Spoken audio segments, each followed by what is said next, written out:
Hello there, welcome back. This is Sheepishly here once again, and today we have a very special video. I'm going to be going through the best Atlas trees for days 1 to 3 of a new league start. And this is, of course, with the League 3.25 rerun Settlers event in mind. I think it's actually called Necro Settlers, right? The event's called Necro Settlers, and it'll be running from tomorrow, actually, about 12 hours for when this video will be posted. So hey, if you haven't decided on if you want to play the event, I'm very excited. Please join me and hopefully thousands of other players in playing the Settlers League event. So it's gonna be a good time. It's gonna be a good time. Let's jump into it. So firstly, I've got 3 trees here, which is a day 1 Atlas tree. Now, all you care about day 1 is to progress your Atlas. And really you're looking for the highest completion by the end of day 1 as you could. That should be your goal for the first day. I have 3 trees here for you guys. The first one is probably the most stock standard one. So this is the first Atlas tree, which is only 40 points. It's very efficient.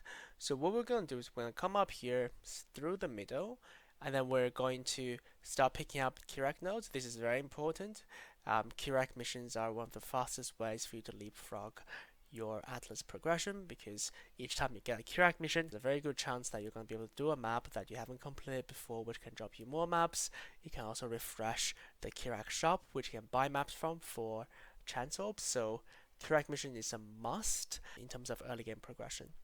We're also going to be coming up here for a little bit of shaping the world, just because it's near the Kirak mission nodes, and then these gives a 5% chance for maps to drop 1 tier higher. So how the higher map tier chance work is that, say if you drop a map that's meant to be tier 1, there's a 5% chance it's going to get upgraded to a tier 2 map. Once you finish your Atlas progression, this will actually help you drop more maps, right, because of the map equity system. So these are must take as well alongside the Kirak missions.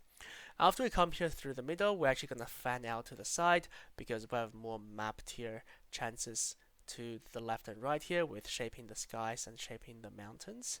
And then we're going to continue to progress on to the 2 Kirak mission nodes to the left and right of the tree, making it all the way over to Planner Tactician, as well as Solidarity. Just quite solid nodes overall. And this 40 points is roughly when you'll be finishing your Y tier maps, which is actually fairly easy in terms of progression. So this really sets up a good foundation for you to pull through to the yellow as well as the red tier maps later on. Now coming over to the second tree, so this tree is a little bit different. It does appear to take more points, which is 53 points. The previous one is 40. But this tree cheats a little bit by taking the notable Unwavering Vision. So this is a very interesting notable because it says that, well, your map can be modified by fragments other than Divine Vessels, which means that you cannot modify your maps with scarabs.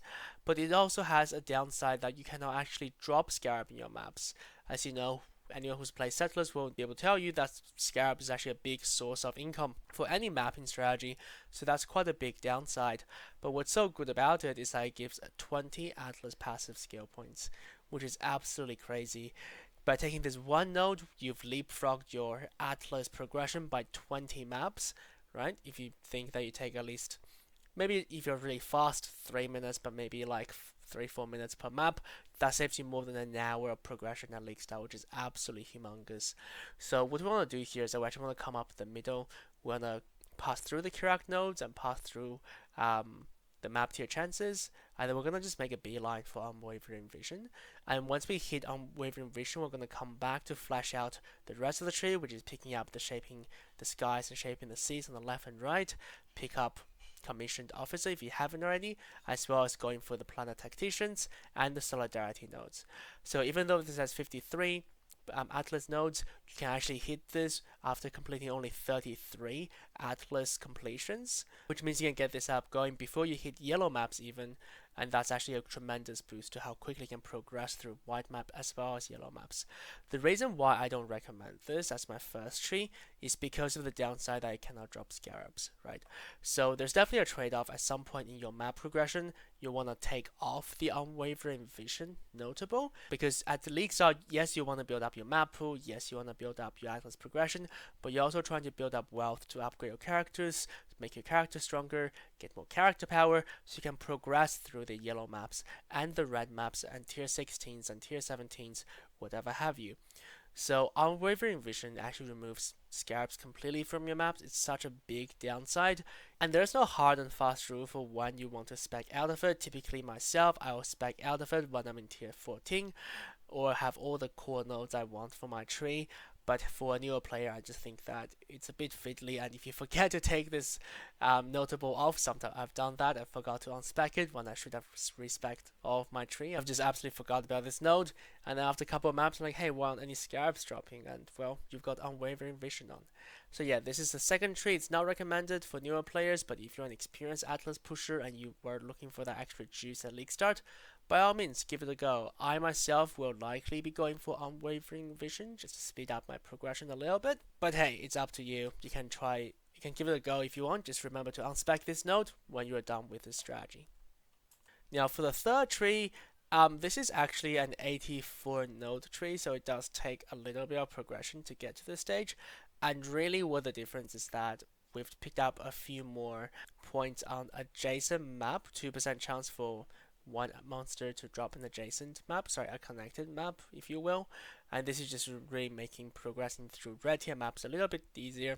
And the reason we pick up all of these ones down here is that one, they're easy to get to, and two, they just make progressing through red tier maps and sustaining tier 14s and 16s just that tiny bit easier. Not by a long shot, but they're worth taking in the league start, I think.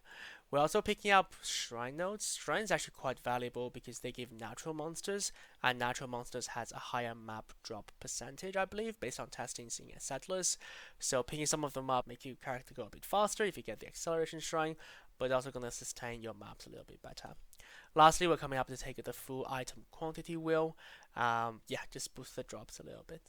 You can also take Unwavering Vision for this tree, so that it goes on the 64 completion, which means that right up around the time you're almost finished with your yellow map progression, you're gonna be able to hit this. Again, it's up to you whether you want to take Unwavering. I think this tree personally, it's a bit too much in terms of the actual map drop chances. I myself don't really mind just taking it a bit slower if I don't have, not every map I put into my map device has to be an uncompleted map. I will happily do the same map multiple times just to build up a bit of currency as well. Okay, now after day 1, I'm actually going to share my actual Atlas strategy with you guys for day 1 to 3. Unless something else crazy happened, this is most likely the strategy I'll be running, and this is the tree I will be running for my first couple of days. And what the strategy is, it's actually boss rushing with June. Boss rushing, obviously you're farming for Guardian maps, Serious Guardians, Shaper Guardians, Elder Guardians. And then June, the reason why I don't do June is because, well, I'm quite addicted to Gravicious gambling. Um, the good old Gravicious plus Chimera, so this is one where you don't kill Katarina, but you go for Gravicious and Chimera on your transportation safe houses for a chance to get that jackpot divination card, as well as, headhunter drops from Chimera. So that's what I'm going to be doing. I don't think it's the most divines per hour. In fact, I think it's very low divines per hour, so if you are very keen to make it the big bucks at the league start, maybe don't follow this one, but hey, let me show you what I have, and maybe you can take some inspiration from it.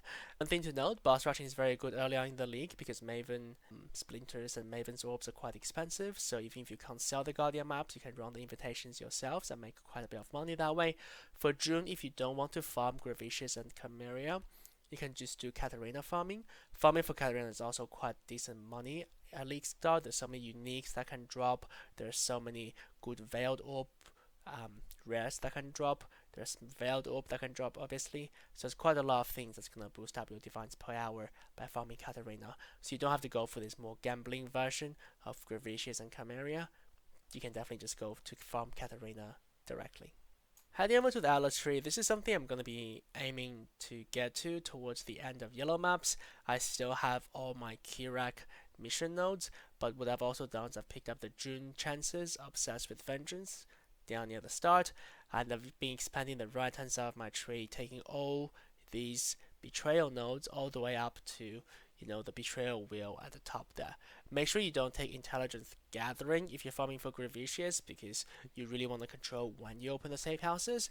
If you're farming for Katarina, please feel free to take intelligence gathering, because the additional 10 intelligence every map is really going to speed along how quickly you can go to the next Katarina. For my second tree, for the boss rushing June strategy, I have 102 points. This is meant to represent we've definitely got up to the tier 14 and 16 point, but we have our void stones, but we probably don't have all the map completions filled out yet. What we've done here is we've taken away all the Kirak mission related nodes, and with those extra points, we've invested them into the boss rushing nodes. So here we're definitely chaining tier 14s and tier 16s, and we're farming for these Shaper Elder Guardian maps, as well as Destructive Play to start to build up our map pool, as well as make a bit of money on the side. Shrine is actually looking like one of the best mechanics, especially in the Settlers Rerun event, and I'll be going into why in a second. So for the third tree, this is with 113 points. This is what I would actually consider a fairly complete tree in terms of strategy wise for the boss rush in June, because we are able to pick up Nico nodes as well. The key thing about Nico is that we're also taking mining byproducts. So not only is Nico good because we have packed with energy, we run a bit faster, we have a bit more max elemental resistances, we have a bit more damage as well, so it's quite a nice node, especially for people who are spamming maps like we are. But also, mining byproduct is going to be an amazing node to take as well. There's not going to be that many people playing the Settlers event, and I can guarantee you not many people is going to be delving in this event, just because you won't be getting the lantern, as well as you don't get that much gold for your town as well. So delve is quite an unattractive mechanic. Therefore, your chaotic resonators are going to be expensive, your fossils are likely to be going to be expensive. Mining byproducts lets you build up some stock of resonators in case you want to be crafting with fossils, which I likely will be for some of my gear. So I'm just taking this in advance to build that up a little bit. On the other hand, we also have all the boss rushing nodes up top, as well as the Drew nodes on the right hand side. So nothing has really changed there. 113 might not seem like a lot to you, but I think this mimics quite well what you're gonna get done by the end of day 2, maybe early day 3 if you play quite a bit for the first couple of days. You're really just missing a lot of the unique maps, as well as the invitations for completion here. Going to my last tree now, this one has 106 points. This is meant to represent a fully completed atlas. I've left 6 points just to be a flexible slot. You can invest them into whatever you feel like, whether it's quality of life or even taking a bit of item quantity. That's all up to you. Personally, given how the scarab situation might turn out this league, I would invest them into taking trapping carapace to have more chance of finding ambush scarabs, as well as devoted carapace having more chance to find domination scarabs. These two types of scarabs are likely to be the most valuable ones in the Settlers Rerun event. Otherwise, we're just picking up some other generic scarab chances, as well as remarkable relics, which lets you drop less common variety of scarabs. Finally, we're just rounding out the destructive play small notes here for maybe additional witness chances. The reason I'm doing that is because I'm likely going to be running a variety of maps. If you're running the silo version of this strategy, which is you do destructive play, but you'll do silo map only, and then when you get to the boss, you actually don't kill the boss, you only kill the other bosses spawned by Maven, the small bosses, then you don't need these 2 extra nodes, so they're quite unnecessary. Before we move on, so this video was meant to come out quite a bit earlier, but when I was editing this video, I saw this amazing strategy from Fubgun I just have to share with you guys before the event starts, and this is Fubgun's Lantern strategy. So this is quite smart, right? Because we know that the event is Necro Settlers, which means that the Lantern from the Acropolis League is coming back. And what's great about lanterns is that there could be divine orb lanterns. And when that happens, you can be guaranteed that lantern for the whole hour on that map. For example, if you go into a beach map, you see the divine mod, then you know that for the next hour, you're going to be raining divines if you just spam beach maps. And this whole strategy is to increase the pack sizes as well as the natural monster count of each map you do, so that when you do hit that divine mod on a beach, for instance, you're going to maximize your returns by running through that map very quickly and just extract all the divines you can from that map. So, what are the mechanics that will actually add natural monsters to the maps? Well, I think the key ones are shrines and ritual, which we're focusing on here Nico, map drops, map effect, and Syria Exarch are just to round out the selection. Exarch is actually preferable to Eater of Worlds because the mod spawn a little bit faster. You can see this is a speed strategy, and then we also have a bit of map drop chance for sustain. The idea is that when the Divine Lantern hits, and I do hope it hits, that's gonna make it an absolutely crazy time. But when the Divine Lantern hits, you want to firstly update all your favorite map slots to the map that has a Divine Lantern, so you can try to self-sustain. You're gonna chisel, out can go with this Atlas tree, and then you're gonna be putting some scarabs. Fubgun recommends Monstrous Lineage adversaries to domination, but personally I think as many dominations as you can, and the other three can be anything you want. That's not too big of a deal there.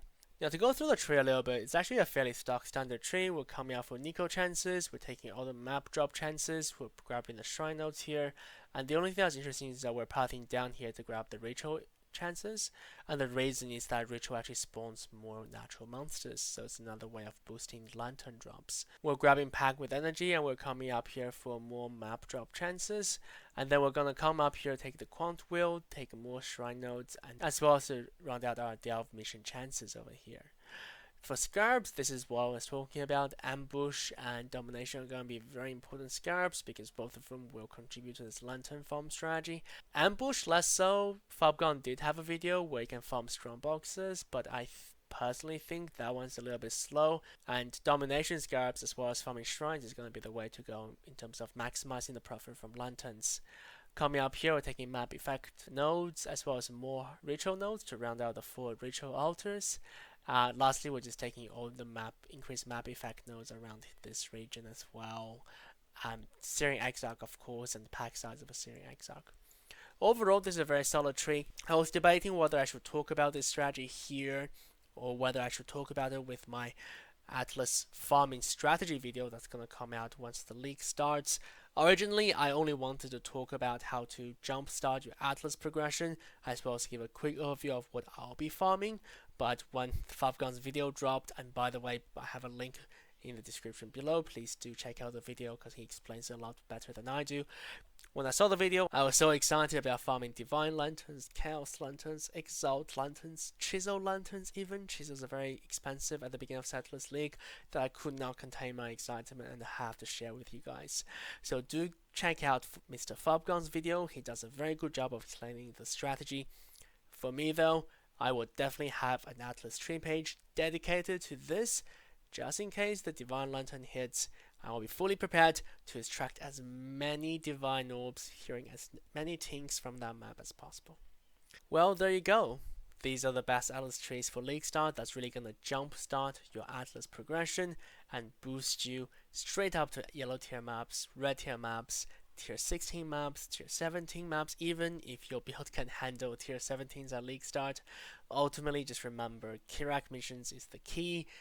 Do your Kirak missions, eat your vegetables, and you're going to have a great time with League Start. Thanks for watching. This is Sheepishly. Please like and subscribe if you haven't already. I'm going to be coming out with more exciting Settlers of Calgar V2 event content in the next coming weeks. I wish you all a good League Start tomorrow, and see you guys next time. Bye bye.